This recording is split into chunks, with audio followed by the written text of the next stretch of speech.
In 1235 in Austria, 3 women are accused of witchcraft. When a priest asks them to confess their sins, the first one admits that she signed a pact with Lucifer and begs for mercy. The second one says she made ointments but they were regular medicine, not witchcraft. The third one tells the priest that he'll burn in hell. These 2 women are immediately hanged over the bridge. The first is confused since she confessed to be spared, but the priest clarifies that it's only for her soul before she's hanged too. Once the 3 of them are dead, their bodies are lowered into the water to drown them. Then the priest asks the soldiers to pull them out so he can perform the sacred ritual from the Book of Solomon, which will ensure that the women won't rise again. The soldiers think this is enough and leave. In the middle of the night, the priest pulls the bodies out himself and starts reciting the ritual. The first one is done with no issues. The second one pukes on his face and her body starts shaking, but it drops dead again when the spell is finished. When the priest tries to pull out the third one, the rope pulls back and makes him fall into the water. He immediately swims to the shore, but a hand keeps dragging him back.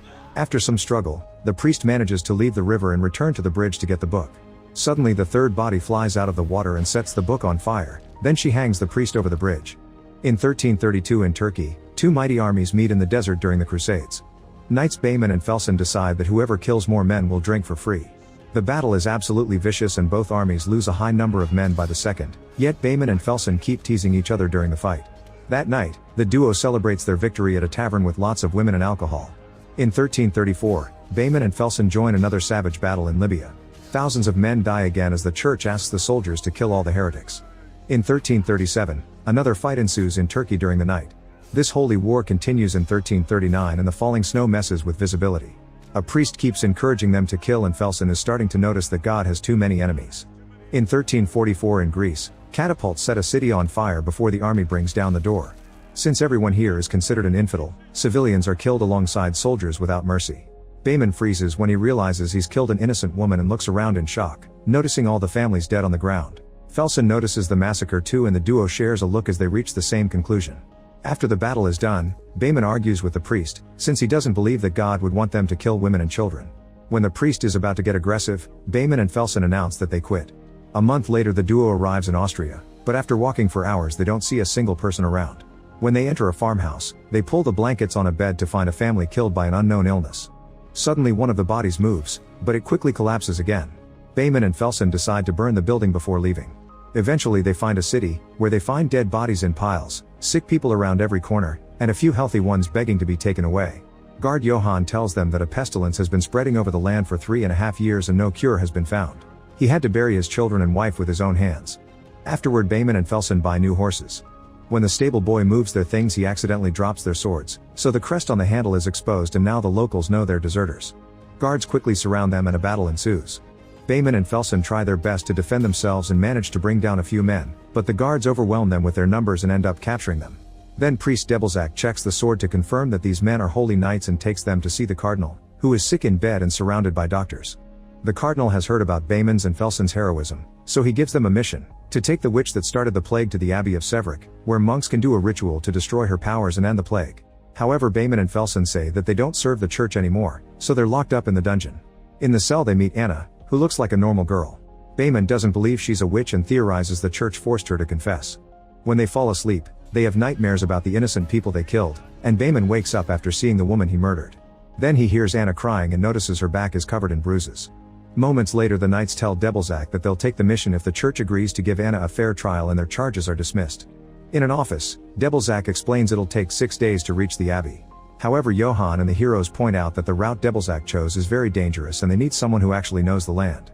Debelzak takes them to see Hagamar, a swindler waiting for his execution. Since Hagamar knows the land pretty well, they agree to get him a pardon if he takes the group to the abbey. But if he tries to escape he'll be killed. In the cell, Anna is asleep because she was given a sedative with her food. When Debelzak tries to unchain her, Anna snaps awake and tackles him to try to choke him. Johann pulls the chains to stop her and Anna jumps on him instead, so Bayman and Felson rush to capture her and knock her out. Anna is put in a cage, and the locals keep insulting her as the group finally leaves. Meanwhile the cardinal dies of the plague. During the trip, Johann wonders how Anna was captured. Debelzak explains she was found wandering outside the city muttering strange things that nobody could understand. 2 weeks later, the plague took over the city, and they heard the same happened in every place she visited. Johann points out that nobody saw a witch in his village and the plague came anyway.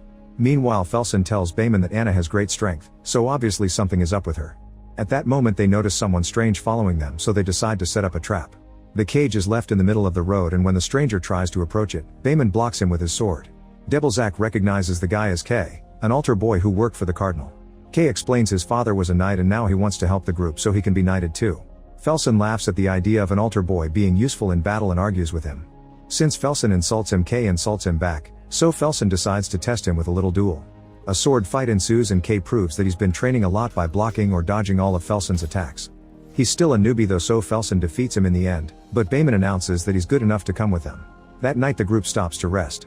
Bayman brings food to Anna and she calls him kind, unlike Debelzaq who is responsible for her wounds. Then Anna shares the story of a girl in her village who was accused of being a witch. She was thrown into the lake with stones in her pockets, but she survived. This was seen as proof of her being a witch, so they burned her at the stake. Bayman promises that this won't happen to her. When Bayman returns to the camp, Debelzaq warns him that the girl can be deceiving and turn people against each other. He wants someone to guard the wagon, so Johann volunteers. A few hours later, Debelzaq comes to relieve him and Johann talks about his dead daughter, saying that Anna reminds him of her. Johann also thinks that the abbey won't give Anna a fair trial because citizens won't be happy if she's found innocent. When Johann tries to quit the mission, Anna begs him not to leave her alone with Debelzaq. Johann comes closer to answer and Anna grabs him by his clothes to pull him against the cage. Debelzaq quickly comes to help him, so Anna takes his key and crucifix, which he uses to stab his hand. The others are awakened by Debelzaq's screams and run to the cage, but Anna is already gone. The group then follows a shadow in the forest to the nearest village. They split to continue the search and notice that there isn't a single person around. Eventually Bayman sees two men come out of a building carrying sick bodies. Kay finds Anna in the square and alerts the others, so they move fast to surround her and capture her. However, a closer look reveals this isn't Anna, it's a random infected girl. Then they see Anna running out of town and follow her back into the forest, where they split again. Johann and Kay end up finding a mass grave full of bodies, which confirms most of the villagers were killed by the plague. Felson and Bayman find a dog feeding on bodies, so they scare it off with their torches. Suddenly Johann hears his daughter's voice calling. He follows the sound in the darkness and soon he starts hallucinating her as well. When he's about to catch up to her, it's revealed that the illusion is on Kay, who suddenly turns around with his sword out. Johann ends up stabbed and dies thinking his daughter is with him. Kay desperately calls the others and tells them what happened. While Bayman inspects the body, Felson hears a noise and finds Anna, who furiously throws him to the ground and lands on his back to try to kill him. Bayman immediately pulls her off and throws her against a rock, yet Anna is just fine. She doesn't growl anymore and instead she begs for mercy as she cries, explaining she ran because she didn't want Debelzaq to hurt her anymore. In the morning, the group buries Johann. Debelzaq insists that Anna was controlling Johann and she killed him. He also believes she can see the weakness in their hearts and use it against them. As the trip continues, Anna chats with Bayman, thanking him for his kindness.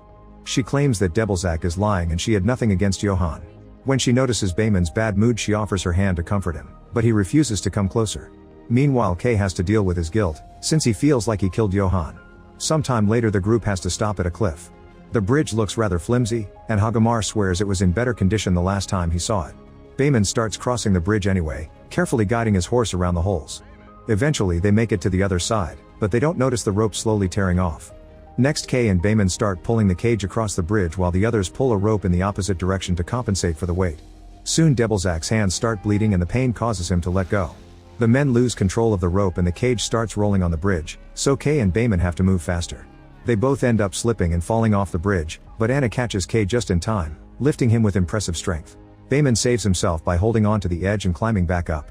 Afterward they put the horses at the front and make them pull the cage while the men push from behind. The wood breaks under the weight and a will almost gets stuck in a hole, but the men just keep pushing. Everyone notices the ropes are about to break and Anna insists she should be freed to make the cage lighter, but she's ignored. Thankfully the group works together to reach the other side right before the ropes finally break and the bridge collapses. While Kay thanks Anna, Bayman cleans Debelzaq's hand injuries with alcohol. Then the trip continues and the group is annoyed by the fog, which is making it really hard to see ahead. Hagamar swears he knows the way but he can't find it, so Bayman decides they'll camp until the fog passes. Later when Bayman checks on Anna, he asks about the strength she used to save Kay. Anna asks him if he believes she's a witch, causing his torch to go off and on. She also asks him if he's afraid of her, so he answers by covering the cage. That night Bayman dreams about the innocent people he killed again. This time the woman transforms into Anna, who sucks blood off her fingers. At that moment Bayman wakes up and sees Hagamar in front of the cage with a crossbow in hand. When Bayman demands an explanation, Hagamar says they have to kill Anna before she murders another one of them. He gets ready to shoot but Felson blocks him, disapproving of his idea. Suddenly they hear Anna howl, and the wolves in the forest howl back. The group gets their weapons ready as the wolves surround them, and Anna snarls to make the beasts attack. The men have no choice but to fight the wolves, killing one by one with their swords. Hagamar isn't fast enough with the crossbow and a wolf bites his leg, but Debelzak kills the animal before it causes more damage. Another wolf tackles Kay and bites his arm, so Felson quickly kills it too. Several wolves come after Behmen at the same time and he kills them all with swift moves. The group thinks it's finally over, only to hear more howling. They rush to get back on their horses and ride away as fast as possible. The wolves start chasing them and wait for an opening to jump on Hagamar, knocking him off his horse. The others don't notice and just keep riding ahead. After their faces transform, the wolves jump on Hagamar and start biting him. Behmen finally realizes what's going on, but Felson stops him from trying to help because it's too late. In the morning, Behmen can't deal with the guilt anymore. He grabs the crossbow and points it at Anna, but Debelzak gets in the way and reminds him that killing Anna now won't end the plague, so people will keep dying. A furious Behmen pushes Debelzak away, only for Felson to block him too. He convinces Behmen to wait because they're actually pretty close to their destination. A few hours later, the group arrives at the abbey but nobody comes to receive them. Kay climbs the wall and sneaks inside through the window to open the door so they can all enter. The men then rush to the chapel and find the monks, who unfortunately are all dead because of the plague. Behmen wants to leave and tries to drag Debelzak away, but the priest keeps praying. Suddenly they hear a voice pray along and discover that one of the monks is still alive. This monk points at a book on the altar before passing away too. Debelzak confirms this is the Book of Solomon, which has the ritual they need. Everyone rushes outside and Debelzak throws holy water at the cage before starting the ritual. As the horses go crazy, Anna calls him a hypocrite because the church has killed more people than wars and famines. Debelzak tries to ignore her and continues to recite the ritual, but Anna uses her power to poke at his wound, causing him to scream in pain. Then Anna mocks Behmen for thinking that saving her would make up for all the people he killed.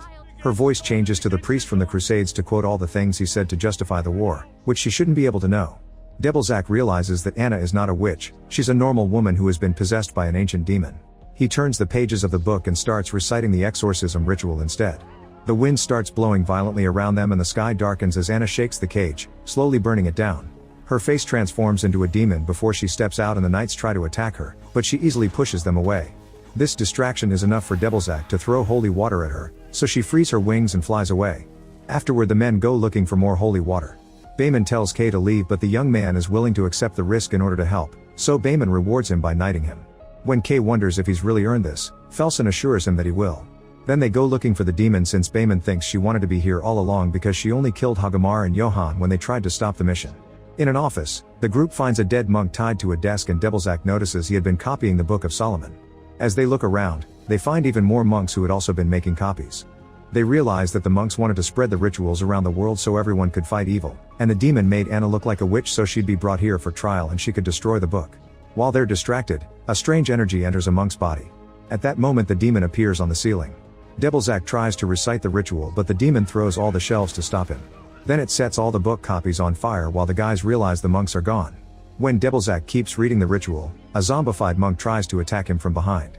Behmen defends the priest just in time and a fight ensues. Soon the rest of the monks also show up and the knights have to fight them all. After lots of struggle, Behmen manages to cut off a monk's head and the demonic power disappears, meaning this is their weak point. While Debelzak keeps on reading the ritual, the knights fight monk after monk, chopping their heads off with their swords. Kay also uses the crossbow as backup and Debelzak has to hit a monk with the book to protect himself. A monk manages to tackle Behmen and slashes his eye while another one reaches through the shelves to bring Kay down. A third monk lands on Felson's back and stabs him before Felson kills it. Unfortunately he collapses when he's done. The sight of his defeated friend inspires Behmen to keep fighting, so he doesn't see the demon appearing behind Debelzak and breaking his neck. As Behmen and Kay kill the last few monks, the demon tries to pick up the book but it burns its hands. Behmen then kicks the book, so the furious demon grabs him by the neck and pushes him against the wall. It explains it's spent centuries destroying all the copies, and this is the last one. When the demon is about to kill Behmen, Felson grabs it to force it to drop his friend. The demon turns around and Felson headbutts him twice, which does nothing. The wings close around Felson and the demon proceeds to burn him until he's nothing but ashes. At that moment Kay picks up the book and keeps reciting the ritual. The demon tries to stop him but Behmen tackles it and impales its wings on the wall. It still has room to stab Behmen several times with its claw, yet Behmen hangs in there so Kay can read. Eventually Kay ends the ritual with amen and the demon immediately starts burning. A bright light comes out of Anna's body and the demon tries to fly up to escape, only to explode in the sky. Afterward Kay checks on Behmen, who tells him to protect Anna. He gives the girl one last smile before he dies. Later Kay and Anna finish burying everyone with their swords. Anna thanks them for their help before riding away with Kay to start a new life in a now plague-less land. Make sure to subscribe and turn on notifications so you can watch more videos like this. Thanks for watching.